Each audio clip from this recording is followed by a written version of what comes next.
Hello बच्चों, आपका स्वागत है हमारे यूट्यूब चैनल पर। आज हम आपके लिए दिल्ली पुलिस कांस्टेबल एग्जाम 2026 4 जनवरी की सेकंड शिफ्ट के क्वेश्चन का एनालाइज लेकर आए हैं। आइए समझते हैं कि इसमें कौन कौन से प्रश्न पूछे गए हैं। सबसे पहला प्रश्न इस टाइप का है, टोबैको आईटीसी का मुख्यालय कहाँ पर है?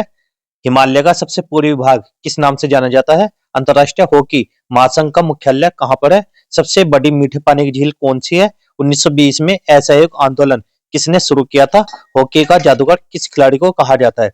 इस टाइप के 25% लेकर आए हैं। आइए समझते हैं। तो सभी बच्चे कमेंट करते हुए चलना। पहला प्रश्न है हमारा, tobacco ITC Indian tobacco company का मुख्यालय कहाँ पर है? मुंबई, नई दिल्ली, कोलकाता, चेन्नई। तो कहां पर है? सभी बच्चे कमेंट करके आंसर देना। ये ऑप्शन नंबर सी लोग राइट आंसर है, कोलकाता में।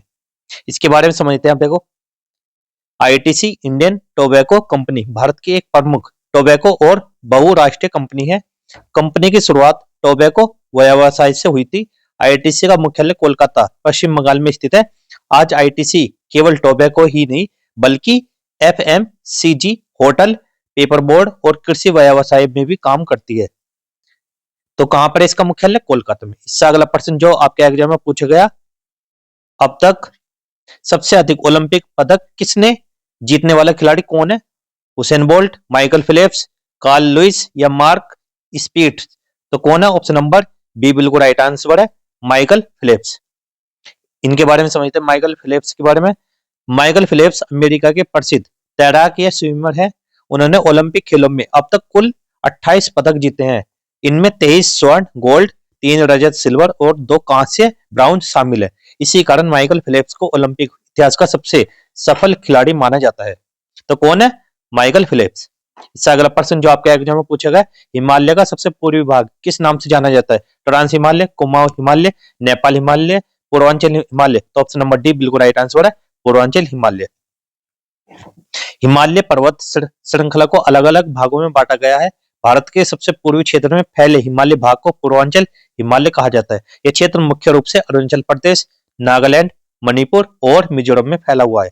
इसमें पटकाई, नागा और लुसाई पहाड़ियां शामिल है। तो कौन सा हिमालय का? ये पूर्वांचल हिमालय कहा जाता है। इससे अगला प्रश्न जो पूछा गया, अंतरराष्ट्रीय हॉकी महासंघ FIH का मुख्यालय किस देश में स्थित है? Bharat, United kingdom, Australia, Netherlands. तो किसमें? सभी बच्चे कमेंट करके आंसर देना। ये ऑप्शन नंबर सी डी बिल्कुल राइट आंसर है, Netherlands. FIH international hockey federation विश्व स्तर पर हॉकी खेल का संचालन करने वाली संस्था है। इसका मुख्यालय लुसाने शहर में है। लुसाने शहर नीदरलैंड्स में नहीं बल्कि स्विट्जरलैंड में है, लेकिन दिए गए विकल्पों में स्विट्जरलैंड मौजूद नहीं था, इसलिए सबसे उपयुक्त और सही विकल्प नीदरलैंड्स माना गया।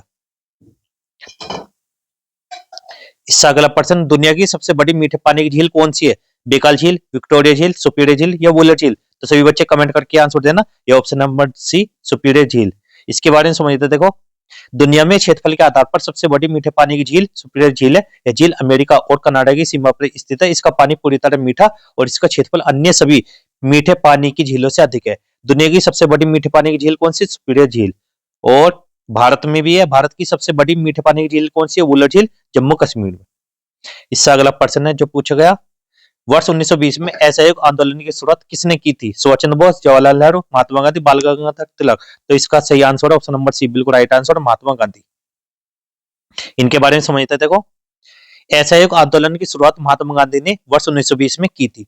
इस आंदोलन का उद्देश्य ब्रिटिश शासन के खिलाफ अहिंसक तरीके से विरोध करना था। गांधी जी ने जनता से सरकारी संस्थाएं, विदेशी वस्तुओं और अंग्रेजी शासन का बहिष्कार करने का आह्वान किया। 1920 में असहयोग आंदोलन की शुरुआत किसने की है? महात्मा गांधी ने। इससे अगला प्रश्न, हॉकी का जादूगर किस खिलाड़ी को कहा जाता है? बलबीर सिंह सीनियर, ध्यानचंद, लेस्ली क्लॉडियस या रुपिंदर पाल सिंह। तो ऑप्शन नंबर बी बिल्कुल राइट आंसर, ध्यानचंद या मेजर ध्यानचंद। मेजर ध्यानचंद भारतीय भारतीय हॉकी के महान खिलाड़ी थे। उनकी ड्रिबलिंग, गोल करने की क्षमता और खेल पर नियंत्रण इतना शानदार था कि लोग उन्हें हॉकी का जादूगर कहने लगे। उन्होंने भारत को 1928, 1932, 1936 के ओलंपिक में स्वर्ण पदक दिलाए। तो कौन है हॉकी का जादूगर? कौन है? मेजर ध्यानचंद। इससे अगला प्रश्न, मोहिनीअट्टम नृत्य किस राज्य से संबंधित है? तमिलनाडु, कर्नाटक, केरल, आंध्र प्रदेश। तो कौन है? Option number C Kerala, Kerala से संबंधित है। मोहिनीअट्टम भारत का एक प्रसिद्ध शास्त्रीय नृत्य है। नृत्य केवल केरल राज्य से जुड़ा हुआ है। इसमें नृत्य की चाल कोमल, लयबद्ध और सौम्य होती है। यह नृत्य भगवान विष्णु के मोहिनी रूप से प्रेरित माने जाते हैं। मोहिनीअट्टम नृत्य कहां से संबंधित? केरल राज्य से। और कौन करते हैं इसे? महिलाएं ज्यादा करते हैं। मणिपुरी नृत्य किस राज्य से संबंधित? असम, मणिपुर, त्रिपुरा, नागालैंड। तो ऑप्शन नंबर बी बिल्कुल राइट आंसर है, मणिपुर से संबंधित है। इसके बारे में समझते हैं आप। मणिपुर, मणिपुरी भारत का एक प्रसिद्ध शास्त्रीय नृत्य है। इस नृत्य की उत्पत्ति मणिपुर राज्य में हुई। मणिपुरी नृत्य में भगवान कृष्ण और राधा की लीलाओं को दर्शाया जाता है। इसकी विशेषता मृदु भाव, गोलाकार गति और धार्मिक भावना है। निष्कर्ष क्या? मणिपुरी नृत्य मणिपुर राज्य से संबंधित है। तो कौन सा राज्य से संबंधित है? ये मणिपुर। भारतीय इतिहास में स्वर्ण युग, गोल्डन एज किस काल को कहा जाता है? मौर्य काल, कुषाण काल, गुप्त काल, मुगल काल। तो ऑप्शन नंबर सी गुप्त काल को कहा जाता है।